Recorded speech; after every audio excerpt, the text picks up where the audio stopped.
Advancing systems of agriculture is a major influence in the type of world humans presently live in. Farming and agriculture are fundamental when it comes to human survival because without it, we would face a tremendous shortage of food. Up until the modern agricultural methods we see today, traditional agricultural practices used in the past were not causing as much pollution due to natural processes. Unfortunately, with modern agricultural practices, we as a nation face a huge problem. It is difficult to pinpoint all the factors that contribute to ag policy, so farmers, consumers, and government agencies must work together to find a solution. Agricultural practices such as fertilizers and animal waste, which are both high in nitrogen, cause water quality to deteriorate in bodies of water nearby from runoffs. These nutrients can also leach into the soil, affecting underground aquifers that may be for irrigation or human drinking consumption. Fortunately, the USDA is working against agricultural pollution with public policy tools, ways of participation, the government's role, and selected U.S. policies. Phil King, a USDA soil scientist, shares his opinions of ag pollution. When you get into agricultural pollution, it all comes down to management. Large farms can be just as environmentally friendly as small farms. It is management driven. So it's the individual, the farm manager, the farmer, whatever you want to call them, the producer.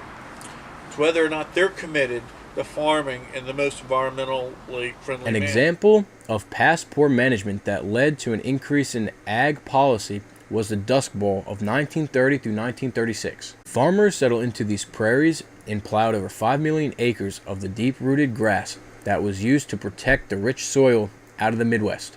And over the years, commodity crops such as cotton were cultivated, which resulted in the loss of soil richness. This led to the decrease in supply of crops and the degradation of the environment. Farmers tried to spread waste from livestock on fields, but it was not enough to replenish vital nutrients, and the soils weren't able to nourish much crop growth. The federal government encouraged farmers to use a 3 to 4 crop rotation program to help replenish the soil. Today, fertilizers, wastes, and manures are turned into nitrate, which reduces the amount of oxygen present in the water, resulting in the death of many aquatic animals.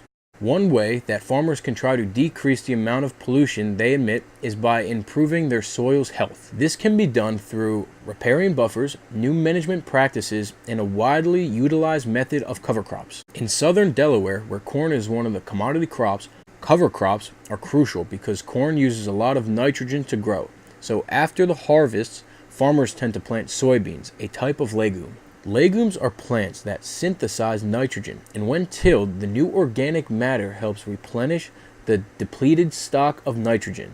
Other benefits include erosion control, suppression of weeds, and increasing organic matter in the soil. An interesting new piece of equipment that is becoming more popular on the East Coast is to plant cover crops through air seeder.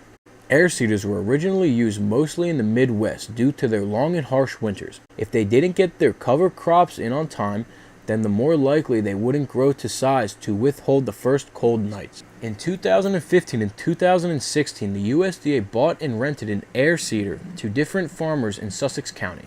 By using an air seeder, farmers enhanced their benefits to cover crops because air seeders were able to plant cover crop seeds before their harvest. Using cover crops and utilizing air seeders, there are costs that farmers have to overcome, upwards of $250,000. This barrier can shift farmers to either plant traditionally or to not plant at all. Furthermore, picking up, storing, and utilizing disposable livestock waste can help protect the quality of fresh and marine waters.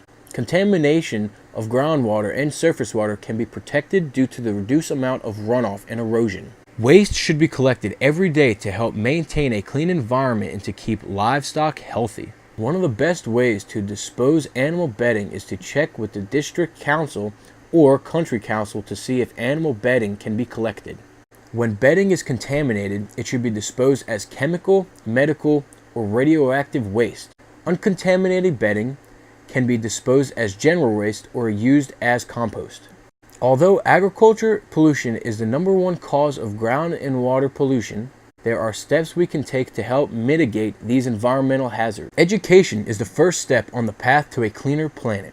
The next step in the process is for policymakers and other government entities to work with small industrial farmers to put policies in place in order to help reduce land degradation and increase crop livestock productivity. Some of the practices farmers are encouraged to begin applying with these policies are nutrient management, conservation tillage, as well as erosion mitigation. Some of these tasks require expensive machinery that use cutting-edge technology, which has proven costly for many small and large farms. Legislators are able to construct proper policy structures so farmers of all sizes are able to implement sustainable farming practices, and the entire system benefits as a result.